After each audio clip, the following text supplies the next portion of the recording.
Step into 18th century London, a city booming with life but drowning in gin. The streets are alive with the sounds of carriages, merchants and laughter, but beneath the surface, a crisis is brewing.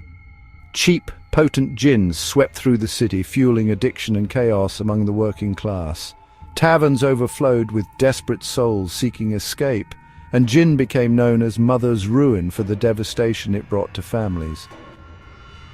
The government, alarmed by rising crime, poverty and death, responded with the Gin Act of 1751. Lawmakers debated fiercely, desperate to restore order and protect the city's future.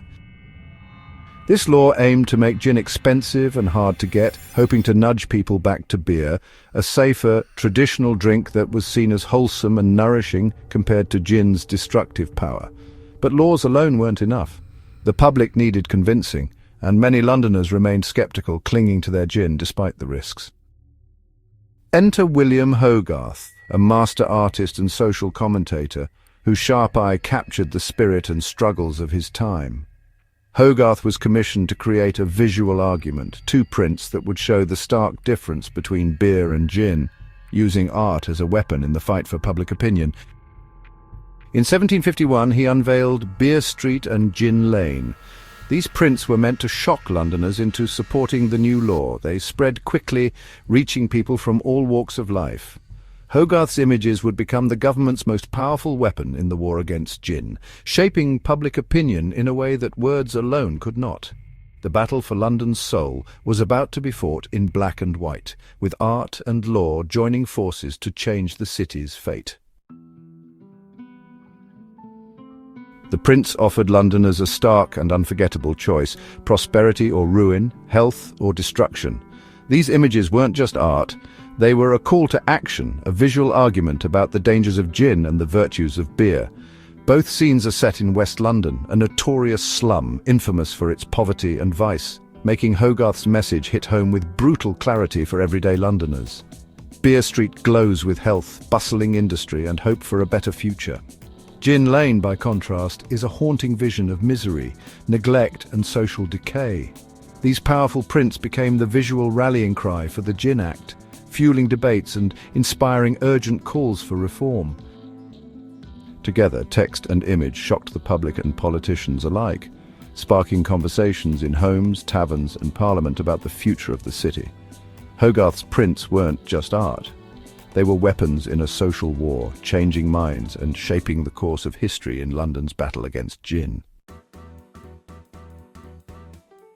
Beer Street is Hogarth's vision of a thriving, joyful England, where prosperity and well-being are on full display for all to see. Artisans and labourers take a break with tankards of beer. Their laughter fills the air, and their camaraderie is unmistakable as they celebrate the fruits of their honest labour. The street bustles with work, laughter and abundance. New buildings rise, food is plentiful. Everywhere you look, there are signs of growth and optimism. Patriotism and community spirit shine through. People smile, read, chat. The sense of unity and shared purpose is palpable, binding neighbours together. Beer is shown as the drink of moderation, fueling honest work and social harmony. It's not just a beverage, but a symbol of balance and contentment in daily life. Every detail reinforces the idea of a healthy, prosperous society. The streets are clean, the people robust, and the tables overflowing with food.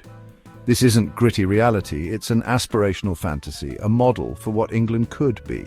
Hogarth paints an ideal, inviting viewers to imagine a better world.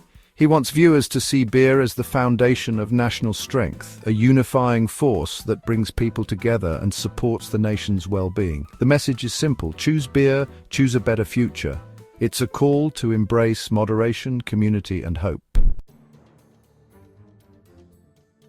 Turn to Jin Lane, and the scene is nightmarish. At its centre, a drunken woman, probably a prostitute, sits in a stupor, syphilitic sores visible on her legs. She is completely oblivious as her baby slips from her arms, plummeting to its death. Around her, chaos reigns. The street is filled with starving, desperate figures: a skeletal man, a hanged barber, children fighting over scraps.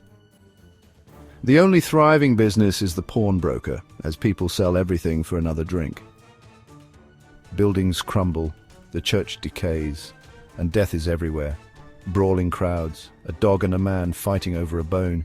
Even the burial of a naked corpse is treated with indifference. There's no community, just isolated misery and addiction. Jin Lane is a warning. Gin doesn't just ruin individuals, it destroys families and society itself. Hogarth's message is brutal and clear. Gin is poison, and its cost is humanity. This is a vision meant to haunt, not just persuade. An inscription on the print reads, "Drunk for a penny, dead drunk for 2 pence, clean straw for nothing." Hogarth's prints hit London like a thunderclap. They made the dangers of gin and the promise of beer impossible to ignore. The Gin Act gained support, and slowly, gin's grip loosened. Beer Street and Jin Lane became lasting symbols, embedding the idea of good beer and bad gin in the public mind. Hogarth proved that art could change society, not just reflect it. Nearly 3 centuries later, his message still resonates. These prints are a timeless warning about addiction's cost and a testament to the power of images to shape history.